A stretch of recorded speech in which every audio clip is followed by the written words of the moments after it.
মূল গল্পটা যদি আমরা হিসাব করি তাহলে দেখব যে ওয়াকআপ আন্দোলন থেকে দৃষ্টি ঘুরিয়ে নেওয়ার জন্য এটা একটা বিজেপির কৌশল, এবং এটার পিছনে সম্পূর্ণ দায়ী অমিত শাহ এবং নরেন্দ্র মোদী।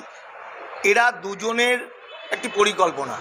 বিষয়টা যেন দেখা যাচ্ছে যে ভারত, সারা পৃথিবীর মুসলমানরা যেন ভয়ঙ্কর, এবং শুভেন্দু অধিকারী বলছেন যে গাজার মতো যেভাবে ইসরায়েল গাজাকে ধ্বংস করে দিয়েছে, মানে এটা কল্পনাও করা যায় না, সেখানে ধূলিসাৎ করে দিয়েছে, সেখানে শিশু বৃদ্ধ থেকে আরম্ভ করে সবাইকে মেরে দিয়েছে।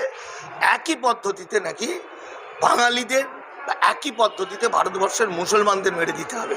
আর জঙ্গিরা নাকি ওই সিঁদুর দেখে থেকে মেরেছে, জঙ্গিরা নাকি হিন্দু দেখে থেকে মেরেছে। এসব নাটক অমিত শাহ নরেন্দ্র মোদীর অনেক আগে থেকে মানুষ বুঝে ফেলেছে। আজকে পৃথিবীর শ্রেষ্ঠ সন্ত্রাসবাদী হলো